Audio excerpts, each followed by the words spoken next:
Rugby didn't become two sports because of rules. It split because of one argument, an argument over money, over class, over who the game was really for. In the late 1800s, rugby was just rugby. One game played across England, but one decision made off the field changed everything. It created rugby union. It created rugby league. And more than a century later, that split still defines the sport. By the late 1800s, rugby was still one game, but it was already divided in practice. Not by rules, by reality. In the south of England, rugby was played by people who could afford to treat it as a hobby. Teachers, students, professionals. In the industrial north, rugby was played by working-class men, factory workers, miners, laborers. For them, missing work to play rugby meant losing wages. So clubs began quietly compensating players, not to make them rich, but to make playing possible. These were known as broken-time payments.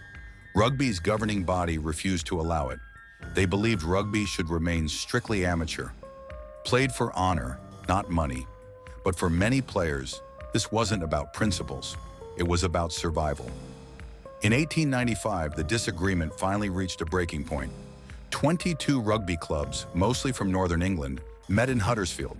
They weren't trying to change the game. They were trying to protect their players. The Rugby Football Union refused to allow any form of payment, even compensation for lost wages. So those clubs walked away. They broke from the RFU and formed their own organization. This new code would eventually become Rugby League. Rugby Union stayed amateur, controlled by the existing governing body. From that moment on, rugby was no longer one sport. It was two, built on the same foundations, but driven by very different priorities. At first, Rugby Union and Rugby League looked almost identical. They came from the same rules, the same field, the same basic idea of the game. But once the split happened, the two codes began to evolve in different directions. Rugby Union remained amateur for decades. It focused on tradition, structure, and international competition. The game kept 15 players. Contested rucks and mauls stayed central, and possession was fought over constantly. Rugby League took a different path. It was professional from the start. And because players were being paid, the game needed to be faster, clearer, and more entertaining. League reduced the number of players to 13. It removed contested rucks, and it introduced a limited tackle count to keep the game moving. Over time, the differences grew. Union became a game of territory and possession. League became a game of speed and momentum. Even today, Rugby Union and Rugby League remain separate sports. Not because they have to be, but because their identities were shaped by that original split. For decades, Rugby Union banned players who had played league. The divide became cultural, not just organizational.